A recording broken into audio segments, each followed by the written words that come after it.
Hello, my name is Alan Coquetto, and I'm the Medical Director for the National CFIDS Foundation.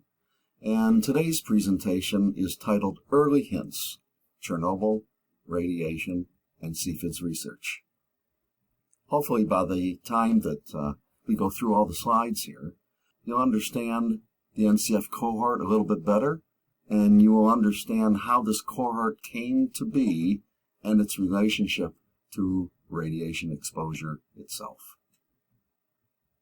At the National CFIDS Foundation, one of the things we really tried to do was to push the boundaries of medical science through our own curiosity, but we needed to pursue the knowledge, follow the science, if you will, to learn the truths about this disease, to see where it would take us. With that said, let me bring up the first paper. I'm only going to quote a couple papers. They'll give you an overview, because that's what this presentation really is. First paper from Chernobyl people happened to be titled The Psychophysiological Features of Somatosensory Disorders in Victims of the Chernobyl Accident. In this paper, I have a quote that I think is very pertinent, and you'll get an immediate idea that a relationship does in fact exist.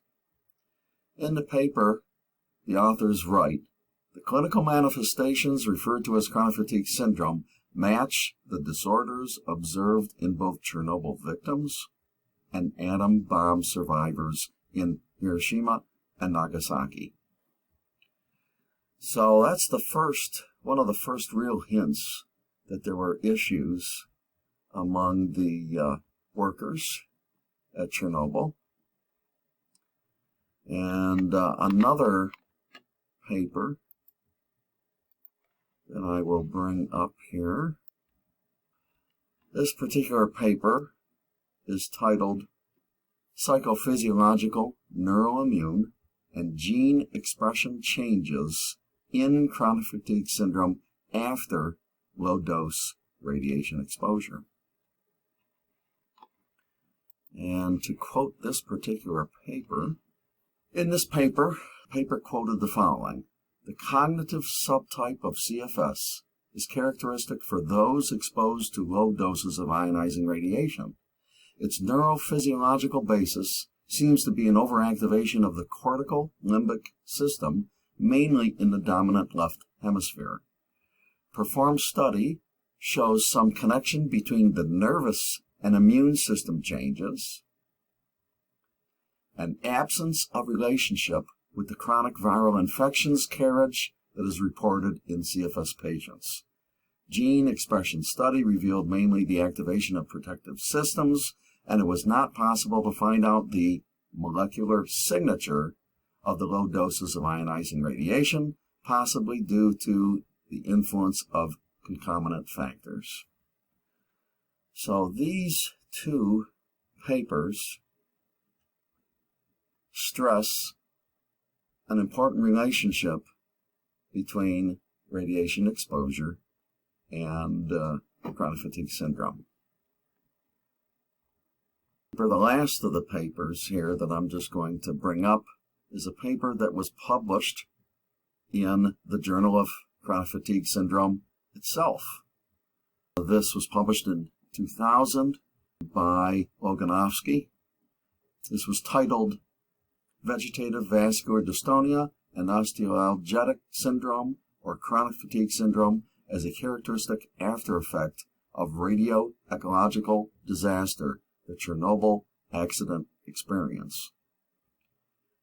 If you do any searching in the Ukrainian or Russian literature, they don't typically refer to this as chronic fatigue syndrome. That came much later. This went by a number of other terms, if you will: vegetative vascular dystonia, osteoalgetic syndrome. There are a handful of titles that happen to be initially given to this disease.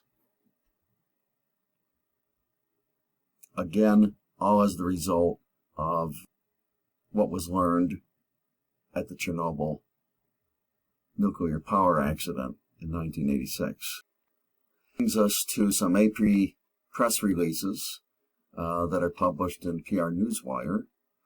And we have 3 press releases during the course of time that we have put out. The first one, where the NCF had announced a link between chronic fatigue syndrome and low-level radiation exposure in its own cohort that was established. And we'll discuss that a little bit further on the next slide. The second one, in 2014, that the NCF had indeed found chromosomal damage in patients diagnosed with CFS. And then the third one in 2019 was a radiation model for chronic fatigue syndrome announced by the NCF. Let me discuss those in greater detail. I'll pull up this. So in 2010, the National CFIDS Foundation announced a link between CFIDS and radiation. And this was the result of work that had been completed by Dr. Yoshitsugu Hakama. Dr. Hakama was a pathologist at the Johnny Burns School of Medicine at the University of Hawaii and a tremendous friend and advocate of the foundation. As you are well aware, years prior to that, we had made a discovery as a result of patent information, a world patent by Dr. John Martin. And John Martin had claimed in the patent that there was ciguatera toxin reactivity in CFS patient blood. So I found this in late in 2001 into 2002, and I had cold called and contacted Dr. Hakama. I had sent him, FedExed overnight, Martin's patent, and I said, Dr. Hakama, would you take a look at this? And he said, no problem. And 1 week later, he called me on the phone and he said, this has to be true. And I said, what do you mean this has to be true? He said, Dr. Martin made use of my monoclonal antibody. And so he said, I'd be more than happy to do some initial testing. And I said, super. So we sent samples to him. He gathered up some samples from the Hawaii area. And then there was some work and a presentation in Okinawa that occurred, 6 to 10 months later, where Dr. Hakama had formally presented the initial findings that, in fact, CFS patient blood did react with his monoclonal antibody. Well, over the course of time, many studies were done, and the studies grew in size. Dr. Hakama had obtained, and through the University of Hawaii, had obtained an international permit to examine blood. Most patients are unaware of this, but Dr. Hakama and his team at the University of Hawaii and run his monoclonal antibody test for ciguatera on over 2,500 patients worldwide. As the years went on and more work was done, this was ultimately tied to the activation of sodium channel 1.5, as we had learned. And so this particular sodium channel was indeed active in these patients. Well, from all his work and the work of his team at University of Hawaii with mass spectroscopy and all the other technologies that he utilized, I got a call one day from him and he said to me, Mother Nature doesn't do this. And I said, what do you mean? And he said, look, the peaks and characteristics and things that I'm looking at and our team are looking at, this just doesn't make sense. I can get a sample from, Europe, and I get a sample from the United States and one from, Canada. And these peaks that I'm seeing, they're all identical. And he said, this just doesn't make sense. And he said, Mother Nature doesn't do this. Well, about this same particular time, The NCF had done work with Dr. Constance Knox and Dr. Donald Kerrigan at University of Wisconsin, and they had done a number of tests, one of which we had provided them with a grant to look at STAT1. And STAT1 was a critical protein for cellular immunity, because STAT1, without STAT1 translocating to the nucleus, interferon can't be appropriately utilized to fight infection. We learned this through some initial work that was done by Dr. Desmailliers and his team over in Belgium. And so we said, wow, this is of critical importance. And so Connie Knox and Don Kerrigan put together a proposal which we funded, and then we came to learn through testing of our patients that, in fact, many of our patients had a STAT1 deficiency. And if you're born with a STAT1 deficiency, it's considered boy in a bubble syndrome. So that'll give you an idea of the seriousness of this, because you just can't fight infections appropriately because you've lost a major component of the cellular armor of the immune system. Anyway, long story short, one of my good friends, Nancy Kaiser, who was a long-time patient in Albuquerque, New Mexico, introduced me to Dr. Robert Sadolnik at Temple University. So I cold called with Nancy's kind assistance.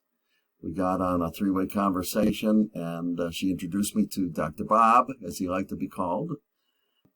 Dr. Bob and I chatted about a variety of things. One of the things I chatted with him about was the importance of STAT1.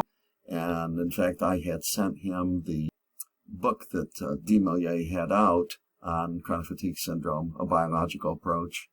I had pointed out in there several key components of this, one of which was a STAT1 deficiency, and the second of which was P53, loss of P53.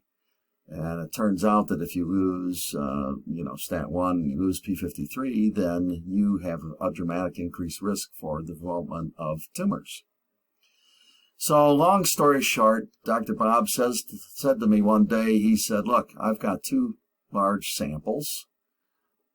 One's from the National Institutes of Health, and then the other one was samples that I've gathered up from various doctors, etc. He said, I'm more than happy to perform STAT1 testing. Which sample group would you like? And of course, I said to him, well, it's got to be the NIH ones, of course. And he said, I figured as much. So Dr. Bob was working in his lab for a couple months, and out of the blue, I get a call from him, and he says, hey, Al, I've got the results. And I said, sure, Dr. Bob, what have you learned? And he said, you may not believe this, but in all 50 samples, these samples are deficient for STAT1. And so I said, okay, so this is of key significance. After that time, then, while Dr. Hakama was doing his work in the ciguatoxin reactivity, I then approached Dr. Lamb, Dr. Robert Lamb at Northwestern University. For those of you who don't know, Dr. Robert Lamb's name is on Field's Virology on the front cover. And Dr. Lamb was very kind and generous, and had put me in touch with and connected me to Dr. Kurt Horvath, also at Northwestern University. And so what Lamb and Horvath were really interested in is, could I get them samples from patients that would be like monthly or every other month samples from the exact same patient, and send them several. And I did so. And one of the things that we learned after doing this for a year is at about the same time that Dr. Hakama had said to me, Mother Nature doesn't do this, Dr. Lamb had called me on the phone, and he said, Al, I know for sure, he said, a virus cannot do this. And I said, can you explain this? And he said, sure. He said, you would never see a STAT1 deficiency over a very long duration It's just impossible. And he said, my work with paramyxoviruses and other viral infections that do in fact attack STAT1, he said, a viral infection just can't do this. And he said there's no way that STAT1 would be bombed out for a year. And so he said you're going to have to look outside the box for something else that can sit on STAT1. Like I said, it was the same time period when Dr. Hakama said, Mother Nature can't do this. And so we put our heads together, and what came out of this was that could this in fact be radiation? Is it possible for patients to have been exposed, to have had a radiation exposure? And so this became part of our work to uncover this. So Dr. Hakama's team at the University of Hawaii said, okay, let's put together some random patients. The NCF will make the patient selection. And our patients came from all over the United States. And basically, there were 25 CFIDS patients that became the NCF cohort. And these patients were selected and tested for urinary radionuclides. The initial work that we had done is we weren't sure what to expect here. And so as a consequence, some initial testing, we looked at cesium and strontium and a few others, and, we didn't get anywhere. So we said, okay, hold on, we need to cast the net wider. And by the time we were done, our net, we had tested over 50 radionuclides. And out of that batch, lo and behold, we started to see early evidence. And what we did find is that these patients were being exposed or had been exposed to uranium, thorium, polonium, and other alpha radiators. So we said, okay, this is of critical importance, but knowing that, however, we can't examine this test data. This test data really needs to be analyzed by a world expert. And so after our 2010 AP press release and announcement, we had contacted Dr. Mothersill up at McMaster University. Dr. Mothersill is the Canadian Research Chair in Environmental Radiobiology and is a professor of medical physics and applied radiation sciences. Dr. Mothersill, we forwarded hundreds of pages worth of data to her, and she took a look through that, ran statistical analysis, and lo and behold, we were getting our first hints of alpha and gamma radiation exposure that started to emerge. And so we were excited by that. This brought us to the next step in this process. One of the endpoints, the most important endpoint of radiation exposure is, of course, chromosome damage. And so we looked into a variety of chromosome tests, and, we came to a consensus. And the consensus was that the NCF would approach and would ultimately fund Dr. Henry Heng. And Dr. Heng is at Wayne State University. He's a professor of molecular medicine and genetics and pathology as well. Brilliant guy, nice guy. And Dr. Heng was going to use spectral karyotyping, which is also known as sky analysis. And sky analysis is a diagnostic tool that was originally developed to diagnose chromosomal aberrations associated with cancers and other genetic diseases. The cohort that we had run, so to give you an idea of how this evolved, we had hundreds and hundreds of patients who were tested by Dr. Hakama for the cytotoxin monoclonal antibody. That group then we did a random selection, and we had then patients who were subsequently tested for STAT1. A chunk of those patients had a STAT1 deficiency. Not all our patients did. Some were in the normal range, some had STAT1 deficiency. I seem to recall a third or so did. And then there were some who were highly activated and abnormally high, which is also very telling. That's how this cohort evolved. And then 25 of these patients who were positive for cytotoxin reactivity, they had undergone the STAT1 testing, and then they were the ones who underwent urinalysis for urinary radiation. And as a consequence to that, 100% of that cohort, in fact, had produced urinary radionuclides of the alpha radionuclide family, if you will.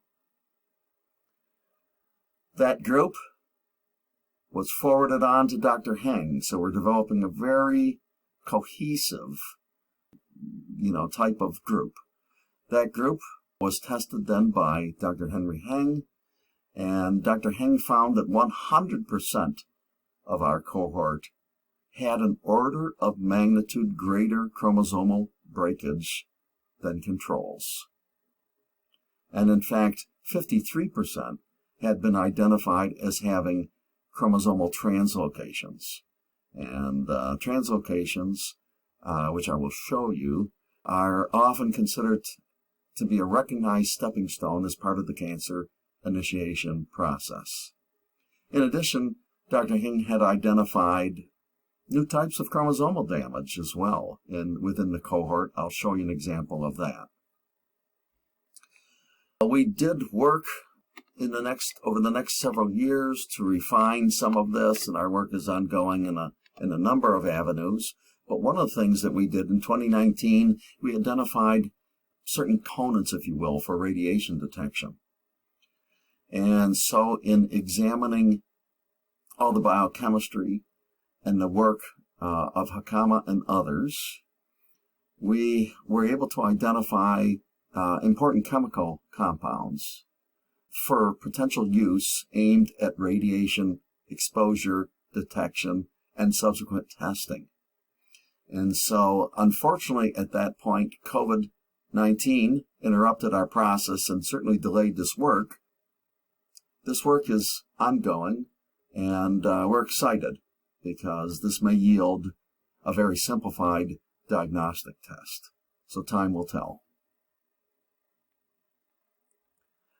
One of the things I want to do at this point is just take a breather, if you will, and I want to quote from one of the AP press releases, because I think it was very telling. When we found the chromosome damage, Gail Kansky wrote in the AP press release, "I would like physicians and patients alike to realize that these results indicate that this disabling disease is not malingering, nor is it simple fatigue. It certainly isn't all in your head either. In fact, chromosome damage can't be fixed by graded exercise. Our patients are very ill, and they are most concerned about cancer development, and rightly so." So that is the NCF cohort reality, and no doubt the reality of many patients globally. Dr. Heng had published some of this work back in 2013, published a paper titled Karyotype Heterogeneity and Unclassified Chromosomal Abnormalities. This was the result of sky testing, if you will. As I had mentioned to you, sky analysis was utilized for our cohort. So let me give you a picture here. The numbers represent the chromosomes, and then XY for male, female. And what you would find is that, and I'm by no means an expert here, but basically each chromosome takes up a certain dye. So in effect, the chromosomes are painted. And what the beauty of this methodology is, you can readily see abnormalities in the chromosomes. And let me give you an example of this. This is just a generic view of sky analysis in the painted chromosomes. And let me actually show you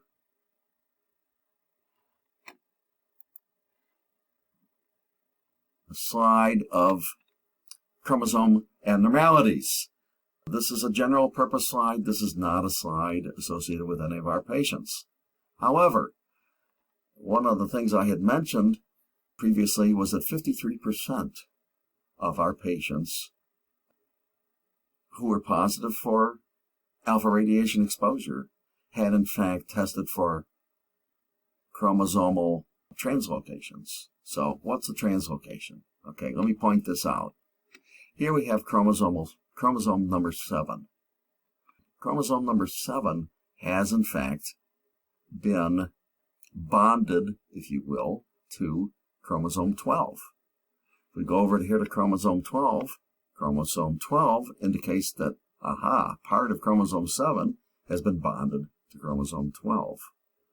So this is an example of a translocation.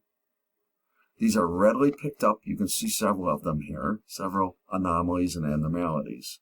And this gave us the first real hints that what we were dealing with is a cancer process.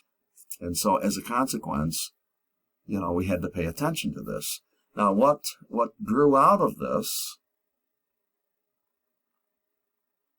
this is a slide from an actual NCF cohort patient. And this is an example of a real aberrant chromosome, okay? On this slide, you see two. See one up here, and I see one down here. And if you looked up close, the chromosome is a mishmash. Okay? It's like a big mesh tangled together. And so, this chromosome has been mangled, if you will. And this is the damage that the National CFIDS Foundation had identified with the help of Dr. Henry Heng at Wayne State University. Here's the other one down here. So, with that said, let me start another slide here. We had learned a great deal. And after Dr. Heng's work on abnormal chromosomes, we came to a conclusion and we said, we've got to learn more. How can we possibly do this? Trying to find someone willing to do alpha radiation work is not easy. And fortunately, I was able to contact and have many discussions with Dr. Aaron Godarzi. Dr. Godarzi is a researcher at Cummings School of Medicine at the University of Calgary. And I had approached him with an idea. And I said, I'm aware of your work on radon. Would you possibly consider a proposal? And within this proposal, what we would do is we're interested in coming up with a method that we can expose cells to alpha radiation, low levels of alpha particle radiation, we can go from there. But we first have to have the technology developed to be able to do so.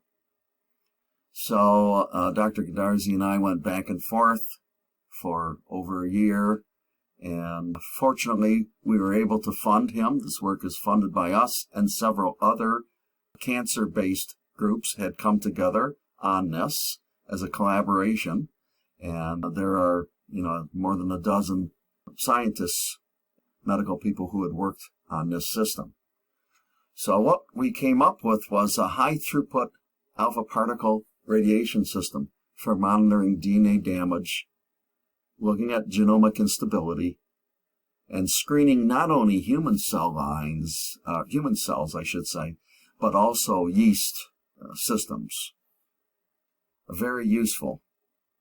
The impetus for this was to relate this to what was occurring with radon exposure. Radon exposure, of course, is probably one of the most noteworthy exposures, in that it can occur in homes as a result of, ground leakage, if you will, subsequently due to radon gas and inhalation. And this has been proven to lead to, for example, lung cancer. So very, very important. Dr. Categorized's group had come up with a means to do this, to create an alpha particle irradiation system that we could use in the long term to make additional discoveries. A fascinating technical article. If you want to take a peek, I would encourage you to do so. To give you an example, where I'm pointing here,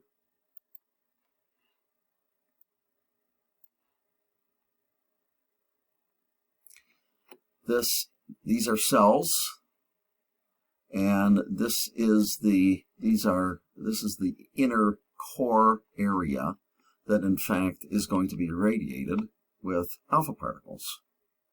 And what we have in this insert is a nuclei that is been hit with alpha particles, and these little green entities are gamma H2AX measurement, if you will, and an indicator for double-strand breakage that occurs. So DSBs, double-strand breaks, are occurring within the nuclei of the cell.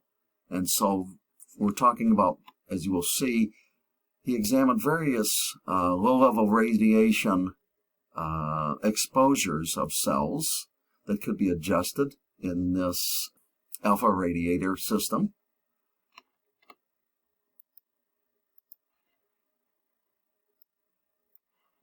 Let me move on here to the next page. I'll give you an example, more examples here. And the reason why double-stranded breaks are of critical importance is, yes, they occur because of alpha radiation exposure, but they are indicative of serious cell damage.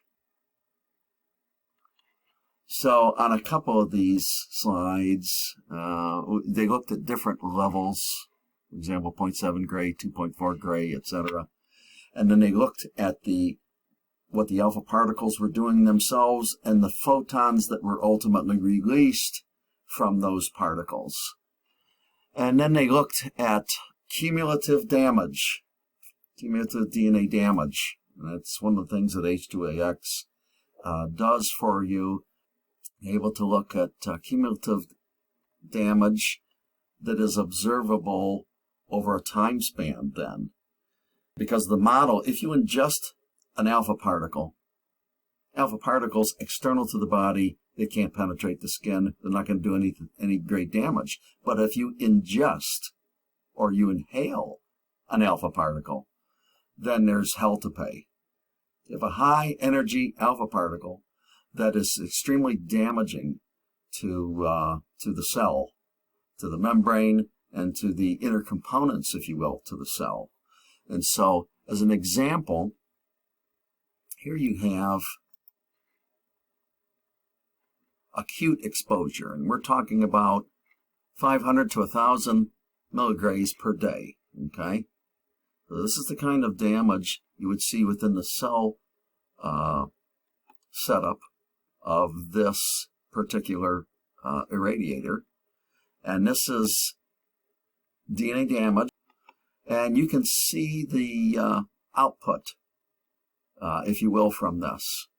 Well, if you're acutely exposed versus repetitively being exposed, there is a difference. Again, if you ingest or inhale a particle, then what you have is you have hell to pay because you have repetitive daily exposure.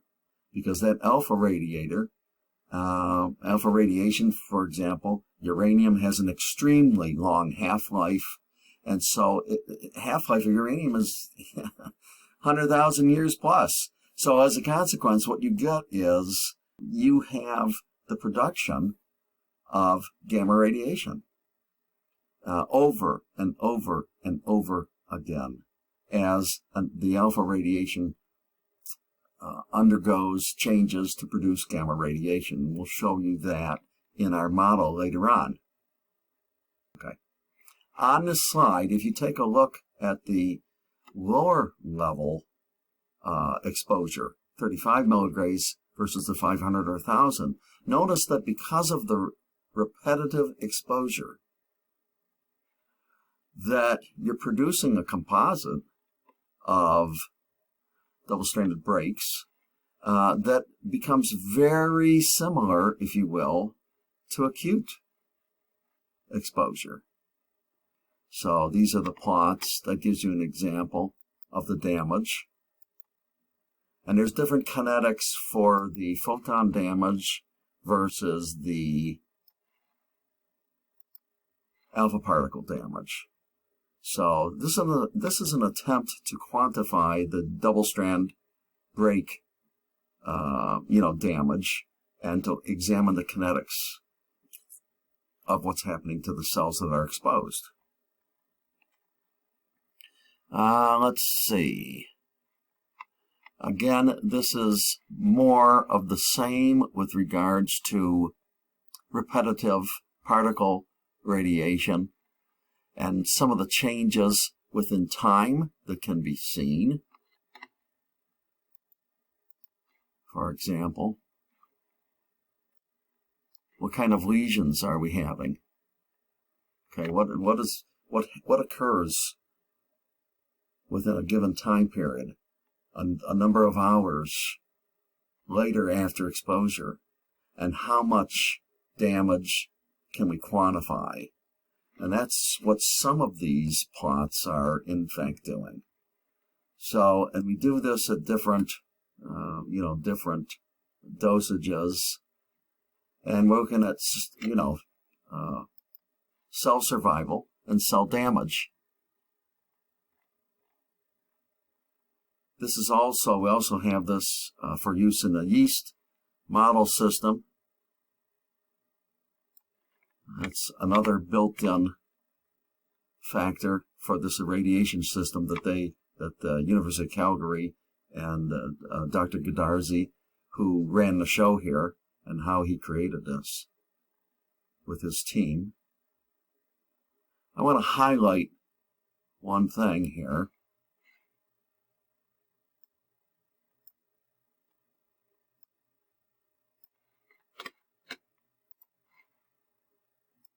Because our thinking is totally out of the box. And it turns out that we ran, into people such as Dr. Godarzi, as we had with Hakama, with Dr. Lamb, and Dr. Mothersell. People who are willing to think a little bit out of the box and to pursue it. Well, let me put up the thoughts at the end of this paper. The technology we describe here represents an innovative, potentially game-changing approach for the high-throughput study of the effects of our alpha particles in the biological context. The key advantage of this method is that it enables researchers to perform low-dose, long-term, repetitive exposure particle irradiation experiments on a scale and in a way that was impractical with previous methodologies. So we're very pleased that others have seen the value and have taken very seriously what we've been able to examine, for the patient community and the implication of this. Okay, so I know that one of the questions we have fielded many times at the NCF is, radiation. Heavens to Betsy, I don't live near a nuclear plant, nor did I work for one. How the heck could I be exposed to radiation? And it's a common question. I'll provide you with 3 examples today of how you may be exposed. The first one is radon. And this is an example. This is a paper by Dr. Gedarzi as well, who did the previous work on the alpha radiator.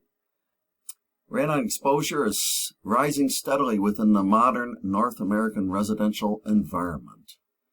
And let's take a peek here. There's a couple graphs that I think are really, really good. And let me quote something here. I'll blow this up a little bit. Okay, let me blow this up a little bit. And let me highlight this. Okay.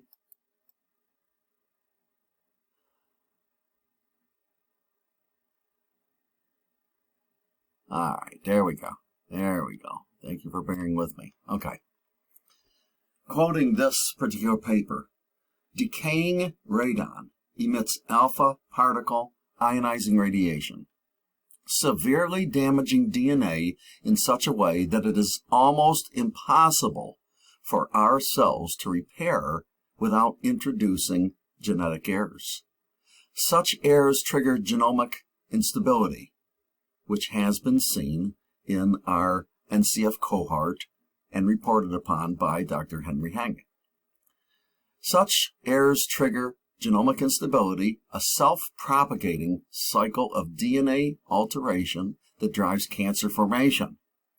Further to this, approximately 1 in 30 adult humans display radiation sensitivity, meaning that compared to the average, they over-respond to ionizing radiation exposure, leading to moderate to severe health effects, including morbidities, mortality, and/or increased risk of cancer. All right, with this said, let me show you a couple plots and graphs that you may be interested in that you didn't know. Now, since Dr. Gedarzi in the University of Calgary, is in Western Canada, it's poignant that his paper here and the paper of his colleagues would show this particular type of information. So over here, where my pointer is, what you have is Poland, all the way down to Germany. What the geometric mean of the indoor air radon by region gives you an idea of what the concentration in that regard. So there you have that in that regard. USA's down here. And Poland, like I say, is up on top. All right. When we take a look at Canada, Canada's a little more in the middle. These regions within Canada, Alberta and Saskatchewan, of course, they're looking at the geology radionuclide content.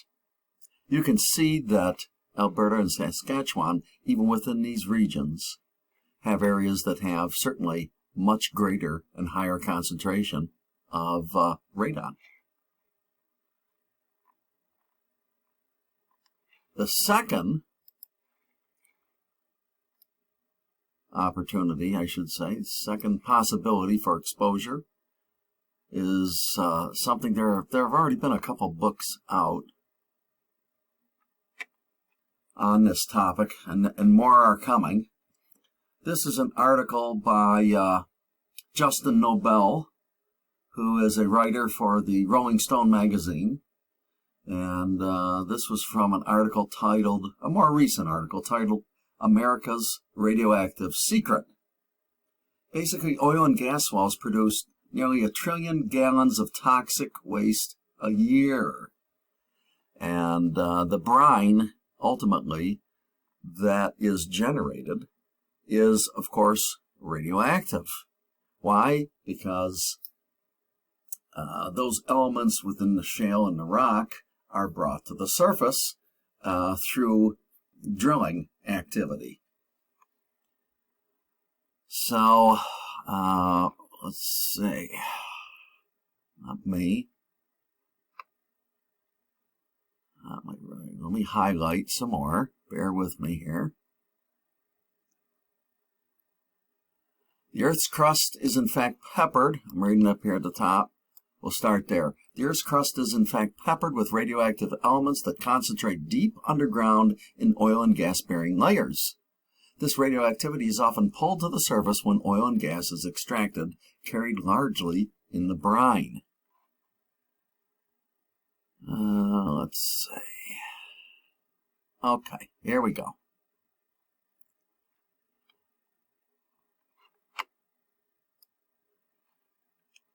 There we go. All right, we'll pull this up. Radium, an alpha radionuclide, typically the most abundant radionuclide in brine, is often measured in picocuries per liter of substance and is so dangerous it's subject to tight restrictions even at hazardous waste sites. The most common isotopes are radium-226 and radium-228, and the Nuclear Regulatory Commission requires industrial discharges to remain below 60 picocuries per liter for each. From the article above, there were samples that had been taken and reported upon through various universities, and they have measured combined radium levels above 3,500 picocuries per liter, and one was even over 8,500 picocuries per liter. So, you definitely have increased possibilities of being exposed to radioactive waste, whether you realize it or not. The best quote is from this particular paragraph, the next paragraph. I'll pull this up. Okay. Breathing in this stuff and ingesting it are the worst types of exposure. You are irradiating your tissues from the inside out. The radioactive particles fired off by radium can be blocked by the skin, but radium readily attaches to dust, making it easy to accidentally inhale or ingest. Once inside the body, its insidious effects accumulate with each exposure. It is known as a bone seeker because it can be incorporated into the skeleton and cause bone cancers called sarcomas. It also decays into a series of other radioactive elements called daughters. The first one for radium-226 is radon, a radioactive gas, and the second leading cause of lung cancer in the U.S. Radon has also been linked to chronic lymphocytic leukemia. Every exposure results in an increased risk. So, as I've pointed out to you, we have radon, we have radium. Let's look at a few others.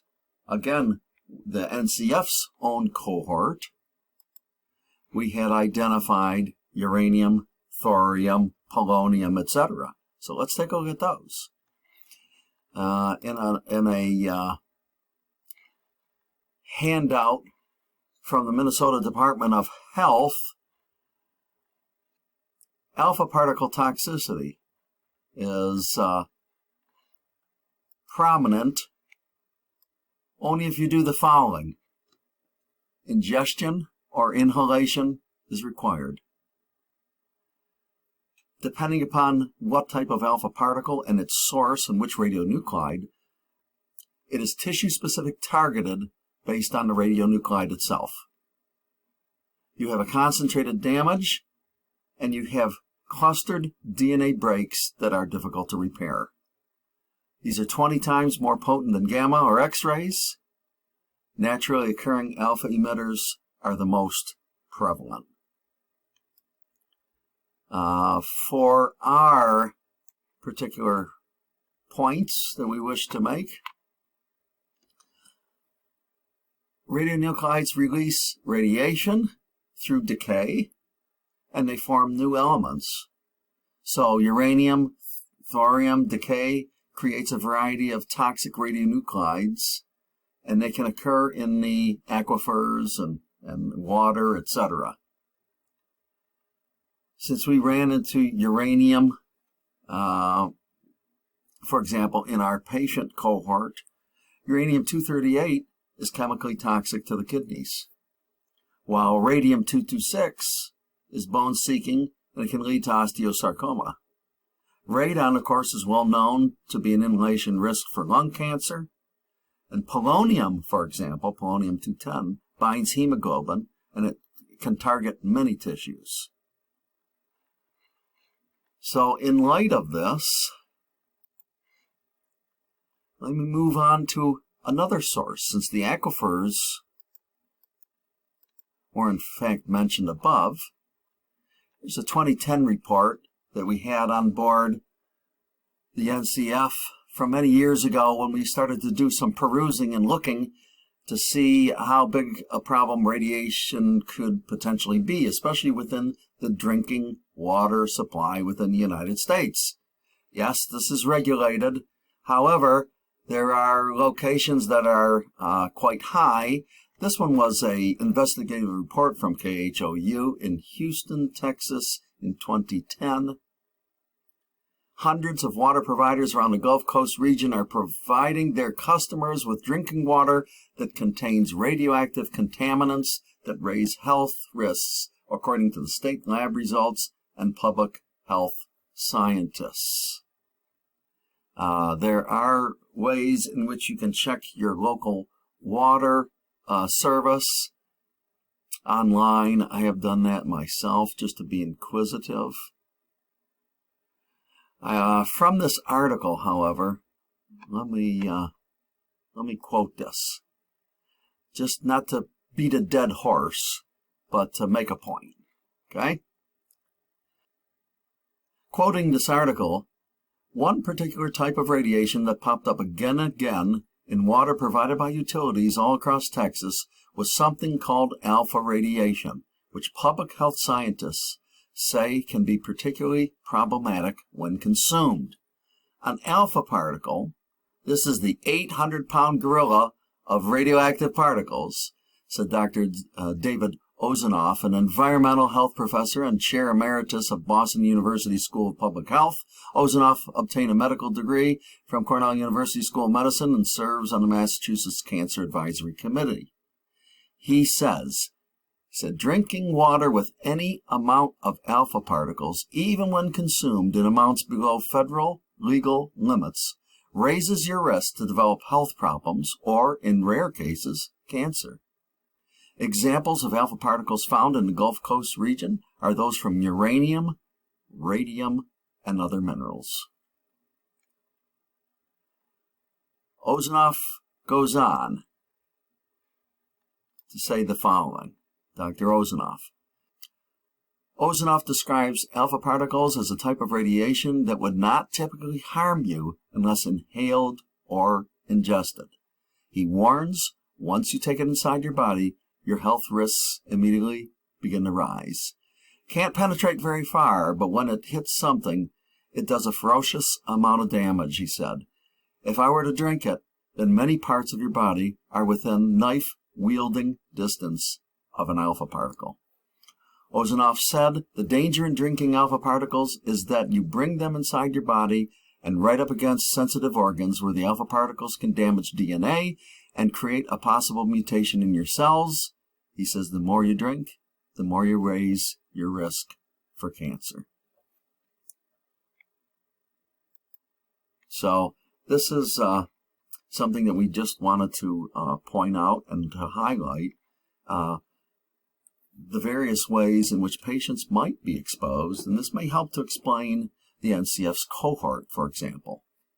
I would be remiss if I didn't mention the fact back in 2021 in Radiation Research Journal, there was a publication titled The Commonalities Between COVID-19 and Radiation Injury, and is written by NIAID and National Institutes of Health.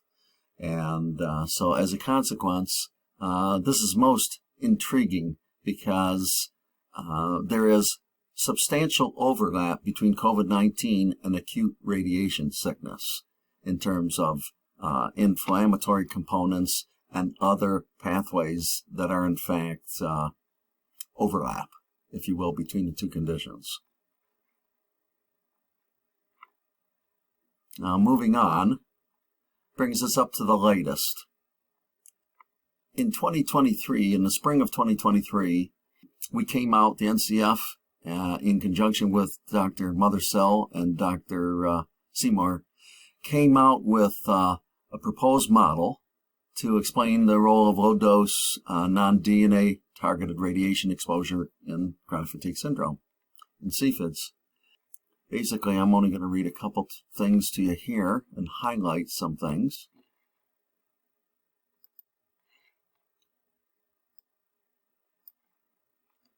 What we tried to do is look at some of the key markers, if you will, within CFIDS patients.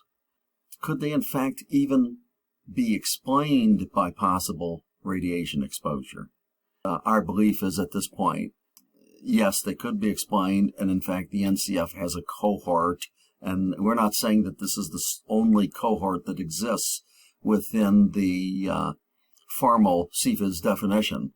Not at all. What we think is that we have identified a very unique cohort, and certainly there may be others. We have no problem in that regard. So we believe we have identified a cohort. Chronic fatigue and immune dysfunction syndrome is considered to be a multidimensional illness whose etiology is unknown. However, reports from Chernobyl, as well as those from the United States, have revealed an association between radiation exposure and the development of CFIDS. As such, we present an expanded model using a systems biology approach to explain the etiology of CFIDS as it relates to this cohort of patients.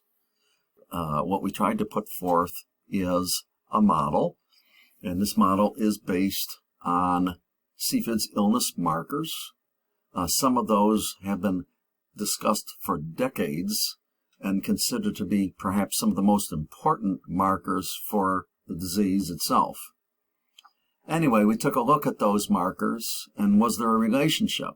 However, one of the things that we came to find that is very intriguing is there may be a relationship to melanoma and subsequent hematopoietic dysregulation in the underlying process.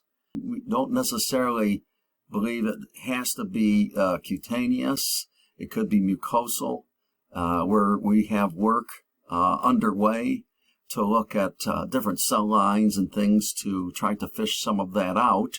But for our patient cohort, we believe that there are further answers coming from the field of dermatology, hematology, and oncology, of course.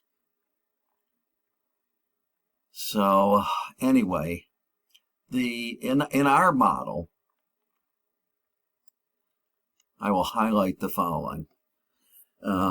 In the new systems biology model for CFIDS, the overall hypothesis is that the exposure to radionuclides, either via ingestion or inhalation, leads to a constant liberation of low-level electromagnetic radiation due to radiation decay.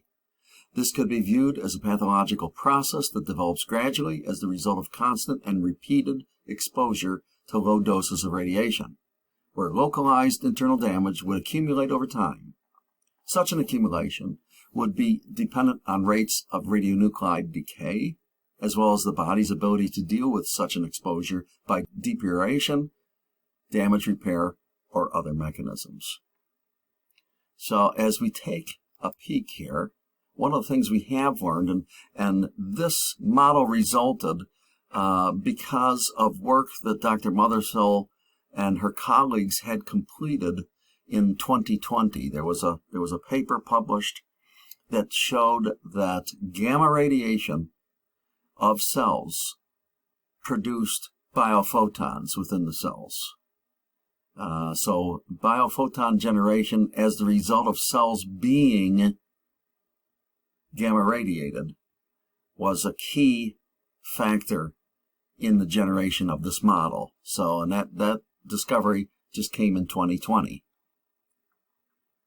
Here is I'll cover this briefly. We may do another video on this.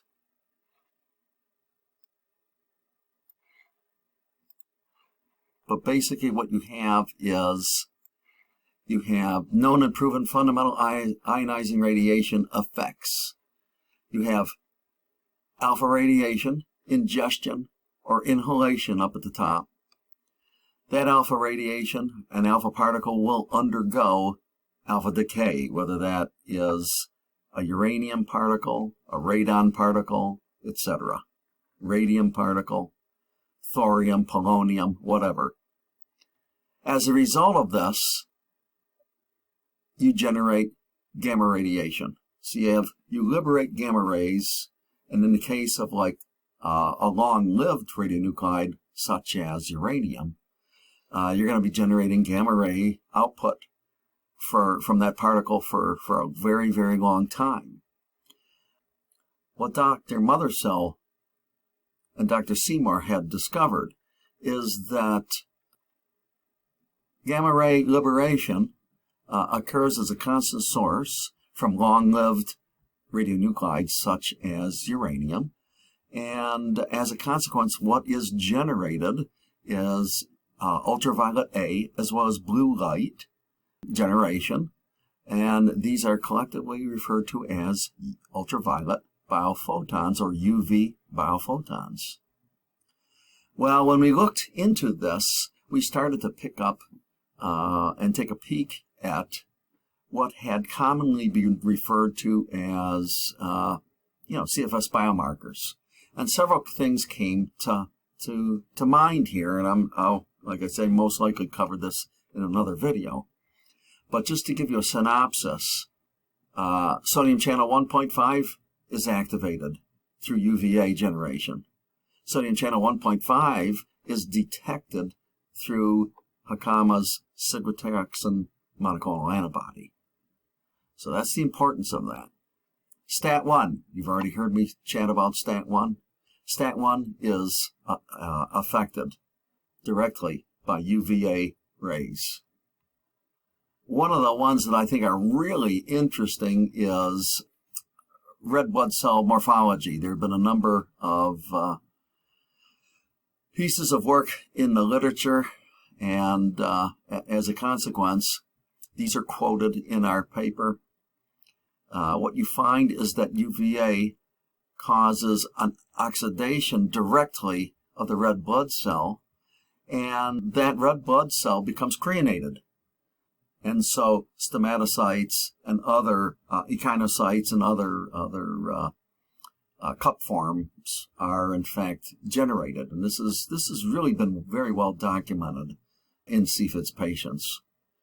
We also know natural killer cell cytotoxicity is affected. As a matter of fact, there's a series of papers that show that the natural killer bright cells are adversely affected by radiation exposure, ironically in UVA rays.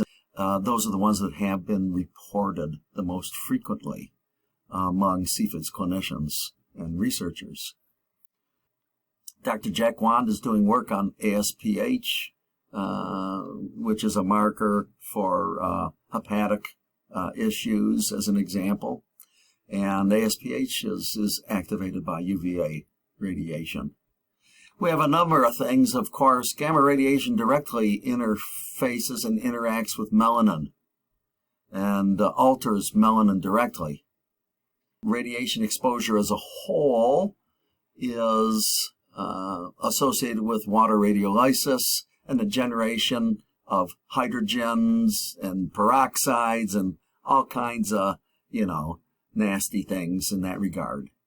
So hydroxyl radicals, everything. And that has an effect on the melanin spheroids within the skin.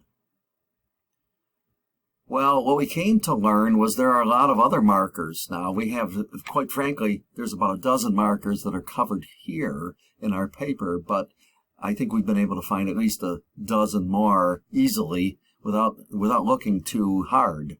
For example, some of the interferons are directly affected. We have found one of the mitochondrial components and markers, SLC25A15, is impacted. ECP, eosinophils, are altered. Exosomes are adversely affected. Heat dissipation, heat stroke, those are affected. So when you have changes to melanin, you, of course, can bring about melanoma. And because UVA rays internally can bring about, we believe, can bring about melanoma. Since I've chatted about this with a number of patients, it's almost akin to be, everybody realizes, patients realize what it's like to have a sunburn. Well, imagine what a sunburn would be like internally. It would be extremely painful. And we believe that, some of the action may be cutaneous, but like I mentioned earlier, we have a hunch that some of this action may in fact be mucosal. And so that would make this very difficult to detect. The other things we learned is that once we got into this, we understood that melanoma has a really interesting group of characteristics that in fact fit CFIDS patient reports, research reports. For example, melanoma produces a pro-B cell to pre-B cell stage block within the bone marrow. And the interesting thing about that is that, there are papers on the CD24s more recently, and they said the CD24s are elevated. Well, yeah, sure, because CD24s are the pro-B cells. And if there's a pro-B cell to pre-B cell stage block, then those cells are going to accumulate at the pro-B cell stage, and that would be indicative of a CD24 increase that has in fact been seen in research reports. The other things we have seen, of course, is that, and we know of patients who have died due to defective erythropoiesis, unfortunately. Blood transfusions weren't able to keep them alive. We believe that this defective erythropoiesis, what has been generated is that, and is known, is that there appears to be an increase in erythroid precursor cells within the marrow, but a decreased mature red blood cells that are then produced. And the combinations of what's occurring at the B cell level along with the red blood cells make for incredible combo that creates a hematopoietic dysregulation or a dysregulation at the level of the bone marrow. And so very, very serious. We have other relationships that we've identified between the exosomes that have been measured. MIR21, for example, is a major one that has been found to be altered in CFIDS patients. Well, that's directly associated with a bystander effect within the literature. It's also associated with alterations to renal function. So this is a proposed model. I'd encourage you, if you're interested, take a look at the paper. That's what we have for you today. So, in closing, I want to say on behalf of the National CFIDS Foundation, we would encourage you to peruse our new website at www.ncf-net.org. So, have a great day.